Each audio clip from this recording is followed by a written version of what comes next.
Hello, my friends. And, I usually prefer to do these videos outside on the walk, but got out the front door today and the wind is just howling. It's calling for a bit of a rainstorm, thunderstorms this afternoon. So, luckily, at least my appointments today with clients can be done inside. A couple of consultations going on, so don't have to reschedule due to the weather. That's nice, but I did decide it was better to do the video today here at the Dog Philosopher headquarters, aka my living room. And as you can see, all of the puppers are doing fine. Hello, Penny. How are you? Still deaf? That's right. Never mind, can't say hi to her. The chickpea. Hi, Pete. How you doing? Hello, Ollie. How are you guys? So clearly, Chris and I made it back from our adventure down to Charleston, South Carolina. And at this point, as you all know, if you've watched my videos, the van is my work vehicle. I mean, we bought it to take trips in, but it turned out that it's the best possible vehicle for dog training because it's climate controlled and I can keep the dogs safe. Because my day is blended, right? I might go to an appointment where I need the dogs for a leash walking session. And then the next session, I'm dealing with a human aggression case and the dogs don't need to be there at all. So I can leave them in the van and then maybe I need them again. But my days often go like that on the weekends when I'm facilitating 5 or 6 sessions. It's back and forth. So I need the dogs with me, but I also need the ability to keep them safe in the heat and safe in the cold when I don't need them and they have to stay in the van. So hence driving around in a camper van. And our goal, hopefully, maybe mid next year, mid 2025, to be able to purchase a new van. But for now, the van has to stay on the road. So no more road trips temporarily because right now the focus has to be keeping the van running well enough to at least drive around in the area here and do all of my appointments. So that's where we're at. Back to training, open again after my little vacation down south. And yeah, busy as always with clients. Lots of stuff to take care of. In today's video, though, I wanted to address something, and this is tricky because I don't want to ostracize anyone. I don't want to sound like I'm complaining too much, but it's a little bit of a rant video because I do want to talk about something that's very frustrating. And I'm going to talk also about my own personal journey on this because I was part of the problem, but let me explain. So the topic of today's video is the fact that some of you dog owners out there are ruining it for the rest of us, or at least making it very difficult or stressful sometimes for the rest of us. So one of the main issues here we're going to discuss, and this is really the only way to make other people suffer your issues, is to have your dog off leash. And I will caveat that by saying also to have your dog off leash and not have control over your dog.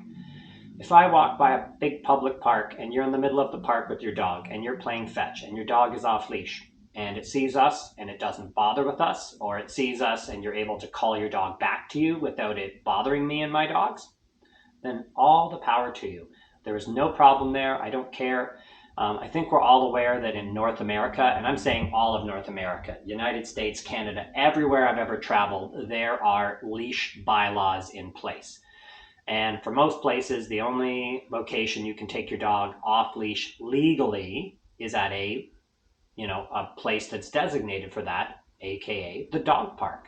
Or perhaps, you've got a family member that has a farm, like there's somebody personally that has a piece of property you can use.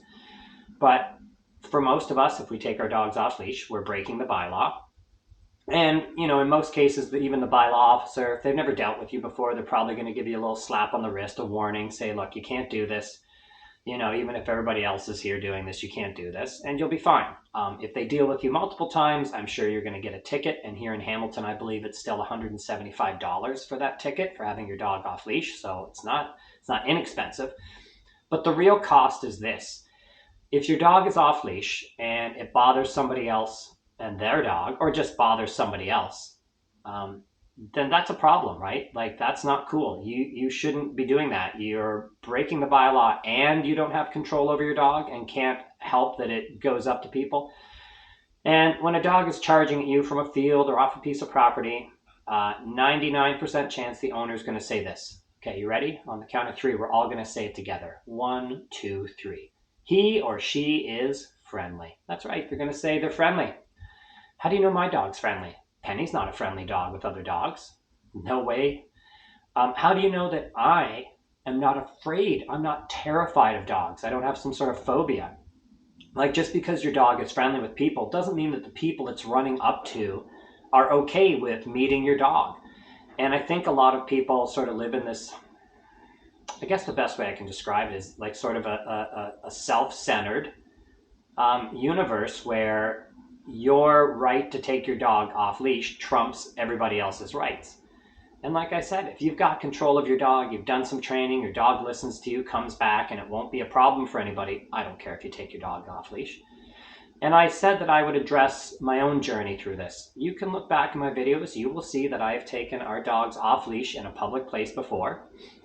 And it wasn't until, I thought, what's the big deal? My dogs are trained. They're not going to bother anybody. So what's the big deal? And that's always been my rule, is like, as long as your dog doesn't bother me, then go ahead, take your dog off leash. I don't care. But then I started to feel the anxiety of, going through a park and seeing somebody with their dog off leash and their dog starts coming towards us. And even if the dog did return to the owner, there's a moment of stress that we all feel like, oh my God, now I'm going to have to deal with this interaction with this person's dog. What's going to happen here? Is it going to attack me? Is it going to attack my dog? There's a lot of uncertainty there. And I think a lot of people are looking only at their side of it. And the reason I don't take our dogs off leash in public anymore is because of that very thing. I realize that I might be causing undue stress to other people because they don't know I'm a dog trainer. They don't know that my 3 dogs are trained. They don't know my dogs are on e-collars and I have full control of my dogs. They're just going to see some guy that's got 3 dogs off leash and they're going to start to feel anxious. Can he control all 3 of these dogs? Are these dogs going to come over here, etc.? And once I realized that I was also participating in creating that stress for others, I couldn't do it anymore.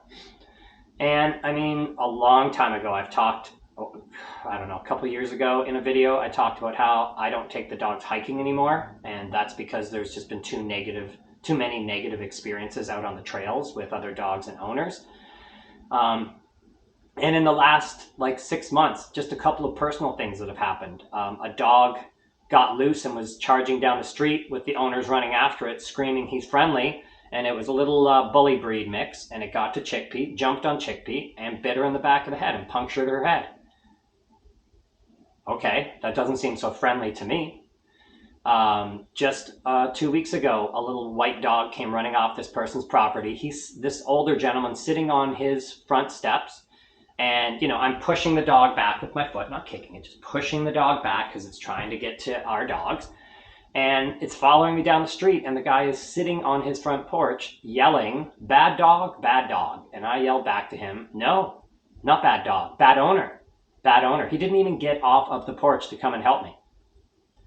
Astounding, absolutely astounding. When we were in Charleston, somebody had their dog off leash in the hallway, and when Chris went to go get some ice, it tried to run into our room, and I had to run to the front door, and Chris was, playing goalkeeping, trying to keep the dog out of our place. This is in a hotel, and we should be safe there. You'd think in a hotel people would have the responsibility to put their dog on a leash, but even there they don't. We were also in Fayetteville, downtown Fayetteville, in the Carolinas, and there's a guy just with his German Shepherd off leash, and it wasn't trained. It wasn't walking with him. It was walking all over the place, and Chris and I had to sit in the van for 15 minutes while this guy wrangled up his dog and got it in his vehicle and left. But it's affecting our lives because now we're sitting here, we can't get out of the van because there's a loose German Shepherd and we don't know anything about it, and the guy clearly had no control over it, but somehow he felt justified in taking his dog off leash in a major downtown area. So this is really what I mean about some of you out there are ruining dog ownership for the rest of us. You're creating stressful situations. You're taking your dog off leash when you don't have any control.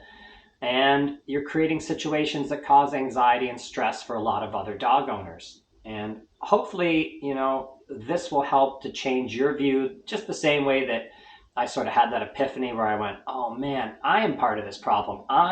Even though my dogs have never approached another dog or another person without my permission, just seeing my dogs off leash in a field with me would give somebody anxiety. They would start to think, what the heck, one guy has 3 dogs off of leash. Is he going to control these dogs? And I just don't want to participate in in creating anxiety for others the way that a lot of dog owners are doing for me.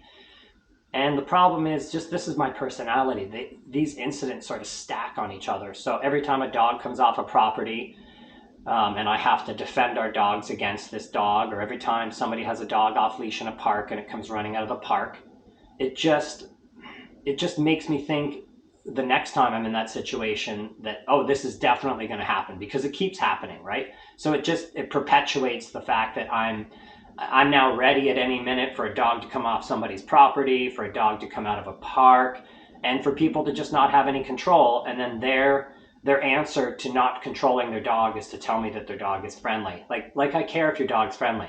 I don't care if your dog's friendly. Great. We're just not going to get bit by your dog, perhaps. But that doesn't change the fact that I'm dealing with your dog now. I'm trying to, control my dogs and your dog. And none of this has to happen. And then when I comment back to you, like, listen, man, you should really put your dog on a leash, or like, hey, lady, don't take your dog off leash in this park if you can't control it. They are now yelling at me. Like I didn't even have the right to get upset that their dog invaded my space. And now, because I pointed out their mistake, they don't want to admit, well, hey, that was my mistake. Sorry about that. I've never had one of these people say sorry. Not once. They just take offense to me getting offended that their dog infected my life. And I guess that's fine. And it's ironic that many of these dog owners are the same people that I want to help. So the very community that I'm trying to serve is at the same time creating a lot of stress sometimes for me when I'm out walking my dog. Anyway, that's my rant for today. All I ask is that if you're going to take your dog off leash, do it somewhere safe. Maybe take your dog to the middle of the park. And if your dog doesn't listen to you when they're off leash, don't do it. I mean, you legally are not allowed to do it anyway. And all I'm suggesting is, if you're going to break the rules, at least have control of your dog. So when you're breaking the rules, your dog doesn't then extend this problem to somebody else, if that sort of makes sense. Anyway, that's my 2 cents. I love dogs. I love all you dog owners out there. I want to continue to serve and help you. I'm just asking for a little consideration back, in that if you don't have control over your dog, maybe reach out to someone like me, to a dog trainer, and let's train your dog to listen to you. So at least when you're breaking the rules and taking your dog off leash, you've got control of your dog and it won't exacerbate the problem and create a situation for somebody else. All right, guys, that's it for this video. Hopefully this gave you a little bit of food for thought, and I'm sure many other dog owners feel the same way. I know they do, because I talk to many of my clients that have had these incidents and are also frustrated. So just something to consider the next time you want to take your dog off leash.